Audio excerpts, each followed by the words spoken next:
With Montana News, I'm Corin Cates Carney. A man accused of threatening and intimidating Missoula public officials was arrested this week and made his initial court appearance Thursday. Edward O'Brien reports on a case of alleged harassment that's forcing public officials to re-examine the delicate balance of free speech and public safety. Missoulian Brandon Bryant has for months been a regular at local city council meetings. But Bryant's behavior during the public comment section of a council meeting last November, My name is Staff Sergeant Brandon Bryant, and I will be speaking until I'm done, raised red flags for council members. Bryant, an Air Force veteran who says he suffers from PTSD, vociferously opposes the city's tax system that helps fund city redevelopment and infrastructure projects. He says it's siphoning money from taxpayer pockets, gentrifies neighborhoods, and displaces working-class residents. He opened his comments that November evening by characterizing most Missoula City Council members as traitors before launching into a parable about the rich taking advantage of the poor. A warning for listeners, it quickly escalates to hollering. Do you understand that story?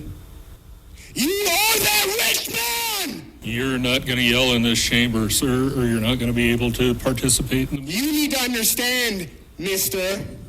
You have wrecked We will adjourn the meeting. the trust in this community. We're off until we can calm down. And with that, Mayor John Engen temporarily adjourned the meeting until order could be restored. Some of Bryant's supporters on social media describe him as a patriot who's being censored by local government officials. Not so, says Missoula Deputy County Attorney Matt Jennings, who says that sort of outburst puts city officials who have to weigh public safety with freedom of speech in a bind. Freedom of speech is critically important. Certainly people have a right to comment to their city council or engage in government. However, there are lines that can be crossed, and when you threaten somebody's life or their safety or that of other people or their families, that's illegal under Montana law. That November incident would not be Bryant's final encounter with the council.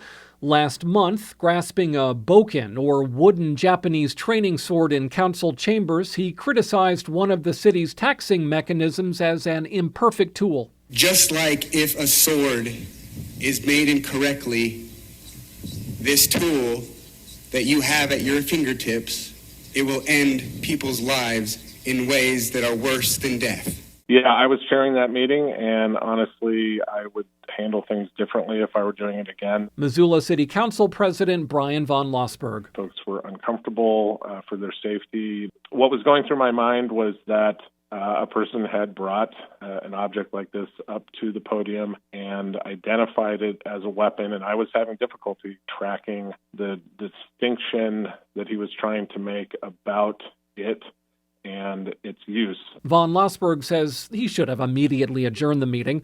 As a result of that incident, police officers are now stationed at the council's Monday and Wednesday meetings.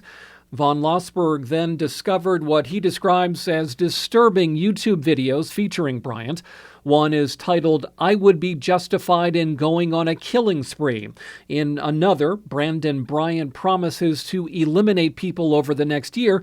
He rails against those he feels have wronged him, including city officials, former Air Force colleagues, and a woman he describes as his lost love. That video and others like it prompted von Lossberg and his council colleagues to alert city police. According to charging documents, Bryant told responding officers he made the videos to get a response, but that they were posted by someone else trying to make him look bad.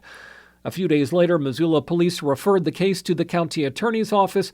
Bryant was arrested Tuesday and now faces a felony. He was charged with one count of threats or improper influence in official and political matters, essentially for making the threats against city council members. Again, Deputy County Attorney Matt Jennings. The maximum penalties for that charge are 10 years with the Montana Department of Corrections and or a $50,000 fine. Missoula City Council President Brian von Lossberg suspects cases like this one are deterring too many citizens from participating in their local government.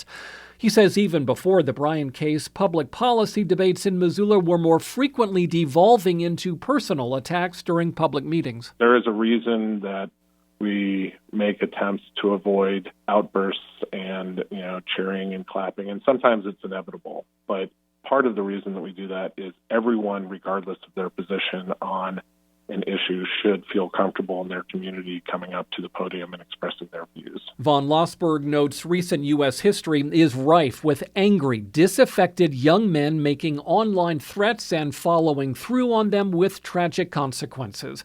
While that did not happen in this case, Missoula Deputy County Attorney Matt Jennings says that type of speech creates a greater gray area for when law enforcement should take action. A lot of the stuff that we're seeing is on social media, or they are videos, whereas the statutes may have been written decades ago to deal with sort of a different type of incident. And I think it's something that we, as a society, and I hope the legislature specifically does take a look at to make sure that we can find ways to stop violence before it happens, rather than trying to understand why it happened afterwards. Brandon Bryant is currently in the Missoula County Detention Center.